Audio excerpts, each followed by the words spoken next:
Henry, sir. Leave off. Please. Welcome dear ऑकर्ड्स। आज मैं आपको एक मजेदार मूवी समझाने जा रहा हूं जिसका नाम है 1922। मूवी की शुरुआत में एक औरत की चीखने की आवाज कुएं से आ रही होती है। इसके बाद विल्फ्रेड जेम्स नाम का एक बूढ़ा आदमी दिखाया जाता है जो कि एक होटल के कमरे में जाता है और अपने किए गुनाह को एक पेपर पर लिख रहा होता है। वो लिखना शुरू करता है कि मेरे किए गुनाह की शुरुआत हेमिंगफोर्ड के 100 एकड़ की जमीन से हुई थी जिसकी मालकिन मेरी पत्नी एरलेट थी। मैंने अपनी 80 एकड़ की जमीन अपनी पत्नी की जमीन के साथ मिलाई ताकि हम अपनी जमीन अपने बेटे हेनरी को दे सके। यहाँ से फिर सीन शिफ्ट होता है और अगला सीन दिखाया जाता है पुराने समय का, यानी कि सन 1922 का। विल्फ्रेड की शान उसकी जमीन और उसका बेटा है। जमीन को अच्छा रखने के लिए दोनों मिलकर रोज काम करते हैं, लेकिन उसकी पत्नी खेतीबाड़ी में कोई मदद नहीं करती क्योंकि वो सारी जमीन बेचकर यहाँ से सेंट लुइस में रहने के लिए जाना चाहती है। विल्फ्रेड हमेशा बोलता है कि शहर मूर्ख लोगों के लिए होता है और उसका बेटा भी अपने पापा की बात बिल्कुल सही से मानता है। दोनों पति पत्नी में जमीन बेचने को लेकर काफी बार बहस भी होती है। विल्फ्रेड उस सारी जमीन को खरीदकर अपने नाम करवाना चाहता है और बोलता है कि मैं तुम्हें 10 सालों में तुम्हारी जमीन के पैसे दे दूंगा, लेकिन उसकी पत्नी ऐसा करने से मना कर देती है। वो बोलती है कि हमें सारी जमीन बेच देनी चाहिए और उसके बदले में जो पैसे हमको मिलेंगे उसका हम आधा आधा कर लेंगे और इसके बाद हम दोनों तलाक भी ले सकते हैं। हालांकि वो ये भी बोलती है कि तलाक के बाद हमारा बेटा मेरे साथ ही रहेगा। इसलिए दोनों के बीच दोबारा बहस शुरू हो जाती है। अब विल्फ्रेड इस बात के बारे में सोचने के लिए और टाइम मांगता है। सोचते सोचते वो अपनी पत्नी से काफी नफरत करने लगता है और फिर वो गुस्से में कह देता है कि मैं अपनी जमीन कभी नहीं बेचने वाला हूँ, जिसके जवाब में एरलेट बोलती है कि मैंने तो फैसला बना लिया है और मैं फेरिंगटन परिवार को अपनी जमीन बेचने वाली हूँ और अगर तुम बीच में आए तो वो तुमसे लड़ेंगे। दूसरी तरफ हेनरी को दिखाते हैं तो उसको शैनन नाम की एक लड़की से प्यार हो जाता है। विल्फ्रेड सोचता है कि मैं इस बात का फायदा उठाकर अपने प्लान में कर सकता हूँ। जब विल्फ्रेड और उसका बेटा खेत में काम कर रहे होते हैं तो वो बोलता है, बेटा हमारी जमीन को बचाने के लिए हमें ही लड़ना होगा, चाहे इसके दौरान कोई मारा क्यों न जाए। अब हेनरी ये बात सुनकर थोड़ा हैरान हो जाता है कि मारने की बात क्यों कर रहे हैं डैडी, लेकिन विल्फ्रेड धीरे धीरे अपने बेटे को अपने जाल में फंसाने की कोशिश कर रहा होता है और बोलता है तुम्हारी माँ के जाने के बाद ही हम शांति से जी पाएंगे। अब हेनरी के दिमाग में अपनी माँ के लिए नफरत पनपने लगती है और अगले दिन जब हेनरी स्कूल जाता है तो वो अपनी माँ को हमेशा की तरह गाल पर किस नहीं करता, लेकिन एरलेट अपने बेटे को बुलाकर गाल पर किस करती है और बोलती है, बेटे क्या तुम ठीक हो, सब ठीक है ना। ये सब विल्फ्रेड खिड़की से साफ साफ देख रहा होता है। विल्फ्रेड अपने बेटे को और अपनी बातों में फंसाने की कोशिश कर रहा होता है कि कैसे हम तुम्हारी माँ को मारकर इस जमीन को हत्या सकते हैं। अब रात के समय हेनरी खाने को घूरता है, इसलिए उसकी माँ उस पर गुस्सा करती है कि तुम ऐसा क्यों कर रहे हो। फिर वो भी अपनी माँ से जमीन के बारे में बात करता है, लेकिन एरलेट जमीन को बेचने वाली बात पर ही अड़ी रहती है और बोलती है जमीन के बिक जाने के बाद बेटा तुम मेरे साथ ही चलोगे। अगले दिन विल्फ्रेड अपनी पत्नी से बात कर रहा होता है और बोलता है, हेनरी के बोलने पर ही मैं तुम लोगों के साथ सेंट लुइस जाने को तैयार हूँ। मैं वहाँ मैकेनिक या फिर ऐसा कोई काम कर लूंगा, क्या पता मुझे वहाँ पर अच्छा लगने लग जाए। ये बात सुनकर एरलेट बहुत खुश होती है और अपने पति को किस करती है। रात के समय सभी मिलकर पार्टी कर रहे होते हैं और एरलेट बहुत सारी शराब भी पी लेती है। वो कुछ ऐसे ऐसे शब्द भी बोलती है जो कि 14 साल के हेनरी के सामने बोलना ठीक नहीं है। इसके बाद विल्फ्रेड एरलेट को उसके कमरे में लेके जाता है क्योंकि एरलेट तो शराब के नशे में बिल्कुल बेकाबू हो गई है। एरलेट अपने बेड पर होती है। विल्फ्रेड बाहर जाता है और देखता है हेनरी अपनी माँ की बातों से बहुत गुस्सा है क्योंकि एरलेट ने हेनरी के पास शैनन के बारे में बहुत गलत बातें बोली थी। हेनरी पूछता है, क्या हम अपनी जमीन वापस पाने के लिए एक वकील नहीं रख सकते क्या? लेकिन अब विल्फ्रेड वो बात बोल ही देता है जिसके बारे में बोलने के लिए वो काफी समय से इंतजार कर रहा था। वो कहता है, बेटा हम ऐसा नहीं कर सकते, जमीन बेचने के लिए हमें तुम्हारी माँ को जान से मारना होगा, इसके अलावा हमारे पास कोई और रास्ता भी नहीं है। फिर बेटा भी मान जाता है और वो अपने मिशन को पूरा करने में लग जाते हैं। विल्फ्रेड अपने चाकू की धार बहुत तीखी कर रहा होता है। तभी हेनरी आकर पूछता है, क्या हम इसकी जगह कोई तकिए का इस्तेमाल नहीं कर सकते? जिसके जवाब में उसका पापा बोलता है, बेटा ऐसा करने से मौत ज्यादा दर्दनाक होती है और आराम आराम से होगी। दोनों कमरे के अंदर जाते हैं तो हेनरी पूछता है, क्या मेरी माँ स्वर्ग में ही जाएगी ना? विल्फ्रेड बोलता है कि बेटा ज्यादा सोचो मत, बस काम पर ध्यान दो। अब विल्फ्रेड अपनी पत्नी को बार बार चाकू मारता है। हेनरी एरलेट का पूरा चेहरा तकिए से दबाता है ताकि वो ठीक से सांस भी न ले पाए और जल्दी मर जाए। एरलेट चिल्लाती रहती है, इसलिए उन दोनों को अपना काम पूरा करने में बहुत मुश्किल भी होती है। इसलिए विल्फ्रेड एरलेट की गर्दन ही काटने का तय करता है। आखिरकार एरलेट मर जाती है। दोनों साइड में बैठकर चैन की सांस लेते हैं। अब सीन वापस से प्रेजेंट में दिखाते हैं। विल्फ्रेड लिखता है कि मैंने अपनी पत्नी को मारा था और मेरे बेटे ने ऐसा करने में मेरी मदद की थी। वो साथ ही लिखता है कि मुझे अपने गुनाह से ज्यादा इस बात की शर्मिंदगी है कि इस काम में मैंने अपने बेटे को भी शामिल किया था। दोबारा 1922 का समय दिखाया जाता है। दोनों बाप बेटे एरलेट की लाश को लेकर पानी की कुएं के पास जाते हैं, लेकिन हेनरी सिर्फ ये बोलता है कि ये मेरी माँ की कब्र नहीं बनेगी और खुद बेहोश हो जाता है। लेकिन विल्फ्रेड अपनी पत्नी को कुएं में ही फेंक देता है। इसके बाद अपने बेटे को जगाकर वो बोलता है जल्दी अंदर जाकर बाल्टी और साबुन लेकर आओ, हमें यहाँ पर सारी साफ सफाई करनी है, जहाँ पर भी खून के धब्बे पड़े हैं उसको साफ कर दो। अब सुबह तक दोनों ये काम कर लेते हैं और हेनरी स्कूल जाने से मना भी करता है कि आज मेरा स्कूल जाने का मन नहीं कर रहा है, क्योंकि जो रात को हुआ उसको मैं भुला नहीं पा रहा हूँ और मुझे तो डर है कि अगर पुलिस आ गई तो क्या होगा।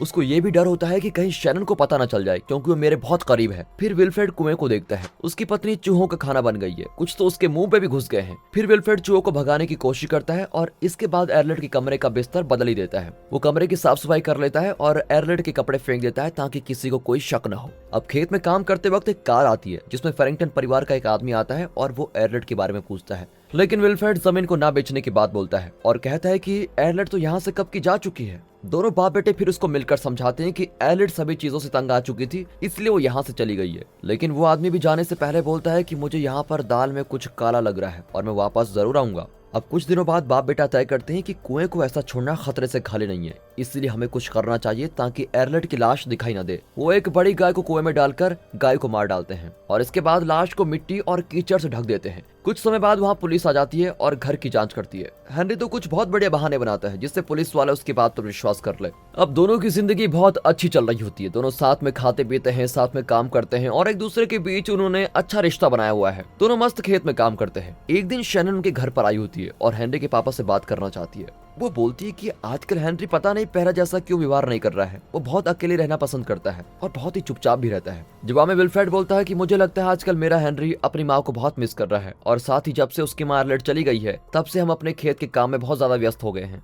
दोनों अकेले रहकर शांति से जिंदगी बिता रहे होते हैं, लेकिन एक रात उनकी गाय चिल्लाने लग जाती है। विल्फ्रेड बाहर आकर गाय को देखता है और देखता है कि बहुत सारे चूहे गाय के थनों को काट रहे हैं। वो सभी चूहों को बंदूक चलाकर भगा देता है और वो देखता है कि सभी चूहे एक पाइप से आए हैं जो कि कुएं से जुड़ी हुई है। फिर वो कपड़े को एक पाइप से बंद कर देता है और थक हार के वापस घर के अंदर आता है। तभी अचानक उसको अपनी पत्नी की परछाई दिखाई देती है और उसके तो डर के मारे बुरे हाल हो जाते हैं। लेकिन असल में वहाँ पर उसका बेटा होता है जो पूछता है, पापा बाहर क्या चल रहा है? लेकिन विल्फ्रेड बहाना बनाता है और कहता है कि कुछ नहीं, बस एक लोमड़ी आई थी। एक दिन हेनरी स्कूल से एक ताजा खबर के साथ आता है कि उसने अपनी 15 साल की गर्लफ्रेंड शैनन को प्रेग्नेंट कर दिया है। ये बात सुनकर विल्फ्रेड उसको बहुत डांटता है कि ये क्या बदतमीजी है और फिर उसकी डांट सुनकर हेनरी भी बहुत गुस्सा हो जाता है और बोलता है कि अगर आपकी जगह मेरी मम्मी होती तो वो इतना गुस्सा नहीं करती और मेरी मदद करती। दोनों बाप बेटे के बीच भी थोड़ा बहुत बहस हो जाती है, लेकिन अब विल्फ्रेड को डर होता है कि कहीं मैं अपने बच्चे को खो ना दूं, इसलिए वो कहता है कि बेटा मुझसे जो कुछ हो सकेगा मैं वो सब कुछ करूंगा तुम्हारे लिए। विल्फ्रेड शैनन के पापा से अब बहुत नफरत करने लगता है, अपने बेटे और शैनन की गलत हरकतों की वजह से नहीं, बल्कि वो तो हार्लन से इसलिए चिढ़ने लगा है क्योंकि हार्लन ने एक नई सुंदर सी नीली कार ली है और साथ ही साथ घर भी बहुत अच्छा बना लिया है। उसके पास एक अच्छी बीवी भी है जो उसकी बातें मानती है। इन सभी बातों से विल्फ्रेड बहुत चिढ़ता है। एक दिन हार्लन विल्फ्रेड के घर पर आता है और बताता है कि मैं अपनी बेटी शैनन को ओमाहा में रहने के लिए भेजने जा रहा हूँ। हार्लन आगे बोलता है कि वहाँ पर एक घर लेने के लिए मुझे $300 देने पड़ेंगे, इसलिए मैं चाहता हूँ कि तुम थोड़े पैसे मुझे दे दो क्योंकि शैनन की हालत के जिम्मेदार तुम्हारा बेटा हेनरी है। मुझे पता है कि तुम $150 तो दे नहीं पाओगे, इसलिए तुम्हें $75 तो देने होंगे। लेकिन विल्फ्रेड जवाब देता है कि मैं ऐसा नहीं कर सकता क्योंकि एरलेट अपने साथ सारे पैसे लेकर गई है, मेरे पास तो बस मेरी जमीन बची है। हार्लन बोलता है कि तुम्हें अपनी जमीन बेच देनी चाहिए थी, अगर ऐसा करते तो तुम्हारी बीवी तुम्हारे साथ ही होती और साथ ही तुम्हारे पास बहुत सारे पैसे भी होते।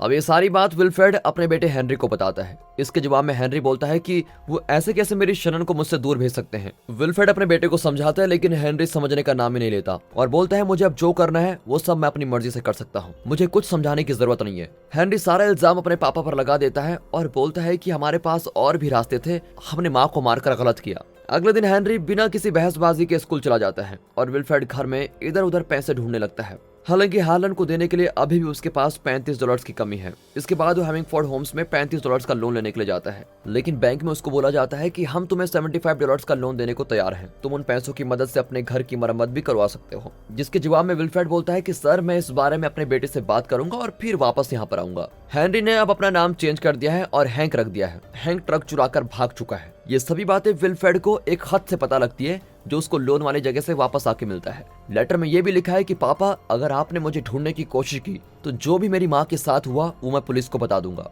विल्फ्रेड के पास अब कोई चारा नहीं है और अब उसको अकेले अपनी जमीन पर रहना पड़ रहा है। वो अपने घर में अकेला ही किताब पढ़ रहा होता है, लेकिन अभी भी उसके दिमाग में सभी चीजें चल रही होती है। उसको भ्रम होता है कि कहीं से खून टपक रहा है, इसलिए वो बेसमेंट में जाकर एक ड्रेस को पुतले को पहना देता है। वो उस रात सोने की बहुत कोशिश करता है, लेकिन उसका किया गुनाह उसकी नजरों के सामने बार बार आता है और इसकी वजह से वो बहुत डरा हुआ भी है। अब एक सुबह पुलिस वाले उसके घर पर कुछ बताने के लिए आते हैं। वो बताते हैं कि 3 दिन पहले नदी से कुछ दूरी पर हमें एक ट्रक मिला था। वहाँ किसी ने एक दुकान में घुसकर $23 भी चुराए थे। उस चोर ने काउबॉय के पुराने कपड़े पहने थे और हमें लगता है कि वो चोर आपका बेटा हेनरी है। पर विल्फ्रेड अपने बेटे को बचाने के लिए बोलता है, मेरा बेटा तो स्कूल चेक शर्ट और पैंट पहन के गया था। इसके जवाब में पुलिस वाला बोलता है कि हो सकता है कि हेनरी ने काउबॉय के कपड़े चुरा लिए हो। ये बात सुनकर विल्फ्रेड बहुत भड़क जाता है और कहता है कि तुम ऐसा मत बोलो, मेरा बेटा कोई चोर नहीं है। वो आगे बोलता है कि मैं मानता हूँ कि मैं और हार्लन क्लब्स में जाकर मस्तियां करते हैं, लेकिन हेनरी ऐसा लड़का नहीं है। वो तो सभी औरतों के साथ बड़े अच्छे से पेश आता है और किसी इंसान का बुरा भी नहीं चाहता। ये सुनकर पुलिस वाला चला जाता है और हेनरी के काम पर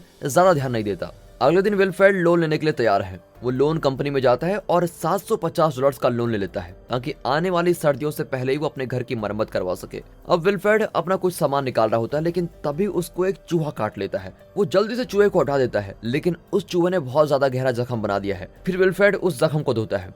दोबारा प्रेजेंट समय में दिखाते हैं। विल्फ्रेड अभी प्रेजेंट में लिख रहा है कि उसको अभी चूहे दिखाई देते हैं जो कि असल में वहाँ पर है ही नहीं, और वो उनसे बहुत डरता भी है। अब दोबारा 1922 का समय दिखा जाता है। विल्फ्रेड उस खून के निशान को साफ कर रहा होता है जो कि चूहों के मारने से आया है। साथ ही वो अपनी चोट को ढक भी देता है क्योंकि बाहर बहुत ज्यादा ठंड है। फिर वो कुछ टाइम बाद अपने जख्म पर बंधा कपड़ा हटा देता है और देखता है कि जख्म और ज्यादा बेकार हो गया, यानी कि वो सड़ने लगा है। फिर वो आग जलाने की कोशिश करता है क्योंकि ठंड बहुत ज्यादा है, लेकिन तभी धीरे धीरे उसके घर का दरवाजा खुल रहा होता है। वो चुपचाप जाता है और इधर उधर देखता भी रहता है। तभी उसको अपनी पत्नी दिखाई देती है, खून से भरी हुई, और वो उसकी तरफ आ रही है। वो बचते हुए बेसमेंट में गिर जाता है। उसकी पत्नी उसके पास आ रही होती है और साथ ही बहुत सारे चूहे भी। विल्फ्रेड की पत्नी उसके कान में कुछ ऐसी बातें बताती है जो कि एक मरा हुआ इंसान ही बता सकता है। यानी कि वो बताती है कि हमारे बेटे ने यहाँ से जाने के बाद एक दुकान में चोरी की थी और उन पैसों से उसने बंदूक खरीदी। हेनरी ने हार्लन की गाड़ी बीच रास्ते में रोकी और डरा धमकाकर शनन को अपने साथ भगा लेके गया, और इसके बाद उन दोनों की बातें पूरे शहर में फैल गई और सभी अखबारों में दोनों के बारे में छपा हुआ भी है। वो दोनों बहुत दूर किसी जगह पर चले जाते हैं, लेकिन वहाँ भी हेनरी की बहुत सारी लड़ाइयाँ होती है। हेनरी अपनी बंदूक से सभी को मार देता है, लेकिन किसी दिन वो एक जगह खाना खाने गया था, तभी एक आदमी ने शनन के पेट में गोली मार दी। वो आगे बताती है कि हमारा बेटा अपने शनन को बचाने के लिए जल्दी से किसी की गाड़ी का इंतजाम करने गया, लेकिन इसके दौरान शनन का बहुत सारा खून बह गया था। शनन ठंड के मारे पीली पड़ गई थी और बेचारी का बच्चा पेट में मर गया था। अब विल्फ्रेड ये सभी बातें सुन नहीं पाता और बोलता रहता है, प्लीज मुझे ये सब बताना बंद करो, मैं अभी मरना चाहता हूँ, प्लीज तुम मेरी गर्दन काट लो और मुझे मार दो। हालांकि एलिट का भूत रुकता नहीं है और आगे की कहानी सुनाना शुरू करता है, क्योंकि विल्फ्रेड इसी के लायक है। वो बताती है कि हेनरी ने आग लगाने के लिए कुछ लकड़ी इकट्ठा की, लेकिन ऐसा करने में वो बहुत लेट हो चुका था। वो वापस जाकर देखता है कि शनन आंखें खोलकर लाश की तरह पड़ी हुई है। वो ठंड से जम गई थी और मर चुकी थी। हमारे बेटे को कुछ समझ में नहीं आ रहा था कि उसको क्या करना चाहिए। उसने शनन के ऊपर अपना कोट डाला और फिर खुद को जान से मार दिया। वो दोनों मरे हुए एक तूफान के बीच पड़े हुए थे। इसके कुछ दिन तक पुलिस वाला विल्फ्रेड की मदद करता है और उसके जख्म का इलाज भी करवाता है। अब विल्फ्रेड हॉस्पिटल में है और उसका उल्टा हाथ काट दिया गया है। पुलिस वाला उसके पास आता है और बताता है, एक किसान को एक गड्ढे में किसी औरत की हड्डियां मिली है और उस औरत के पीछे वाले दांत नहीं है। पुलिस वाला आगे बोलता है कि मेरे हिसाब से वो औरत एरलेट है और किसी ने उसको रोड पर लूटकर जान से मार दिया होगा। अब 18 दिसंबर को हेनरी की लाश ट्रेन से शहर में पहुंचाई जाती है। विल्फ्रेड वहां जाता है और उसके पीछे पीछे कुछ रिपोर्टर्स भी आते हैं। वो देखता है कि उसके बेटे हेनरी की लाश को चूहों ने काफी जगहों से खा लिया है। वो अपने बेटे की लाश को देखकर बिल्कुल पागल ही हो जाता है और कहता है कि मेरे बेटे को वापस लेकर आओ। बुरा तो लगता है, लेकिन क्या करें। फिर वो शनन के क्रियाक्रम पर जाता है जहां बहुत सारे लोग आए हुए हैं। दूसरी तरफ हेनरी के क्रियाक्रम पर विल्फ्रेड और उसकी मरी हुई पत्नी है, जिसके साथ बहुत सारे चूहे भी हैं। वो अभी भी अकेला ही रहता है और उसके पास एक गाय है। वो हार्लन के पास जाता है और अपनी 100 एकड़ की जमीन $500 में बेचने की बात करता है। वो बोलता है, हम दोनों की एक जैसी हालत है, हम दोनों के पास ना ही बीबी है ना ही कोई बच्चे। लेकिन हार्लन उसकी बात पर बहुत गुस्सा करता है और कहता है, तुम आज के बाद यहाँ कभी मत आना। जब विल्फ्रेड घर जाता है तो वो देखता है ठंड की वजह से उसकी गाय भी मर गई है। दोबारा प्रेजेंट समय में दिखाया जाता है। होटल के कमरे में बैठा हुआ विल्फ्रेड अभी भी अपना गुनाह लिख रहा है। उसके कमरे में चूहे भरे पड़े हैं। वो लेटर में लिख रहा होता है कि मुझे ना चाहते हुए भी अपनी जमीन को बहुत सस्ते में बेचना पड़ा। ऐसे ही हार्लन ने भी अपनी जमीन बेच डाली थी। मैं ओमा जाकर रहने लगा था और वहाँ कंस्ट्रक्शन कंपनी में काम करने लगा था, लेकिन चूहों के डर से मैंने काम करना ही बंद कर दिया। वो साथ ही लिखता है कि हेनरी की बात बिल्कुल सही थी। हमारे पास हमेशा एक दूसरा रास्ता जरूर होता है। आखिरकार उसने अपना गुनाह पूरा लिख दिया है और लिखते ही उसको खून से भरी एरलेट, हेनरी और शनन दिखते हैं जो बोल रहे हैं तुम्हें ज्यादा दर्द नहीं होगा, तुम जल्द ही मर जाओगे। और अब विल्फ्रेड भी मर जाता है। और दोस्तों इसी के साथ ये मूवी यहाँ पर खत्म होती है। दोस्तों अगर आप कुछ ऐसी मूवी एक्सपीरियंस करना चाहते हैं तो मैं आपको सजेस्ट करूंगा द परफेक्शन देखिए। दोस्तों इस मूवी का कंक्लूजन आप कमेंट में बताइए आपको क्या लगता है। बाकी मिलते हैं अगली मूवी में, तब तक के लिए गुड बाय, अपना ख्याल रखिएगा and finally thanks for watching.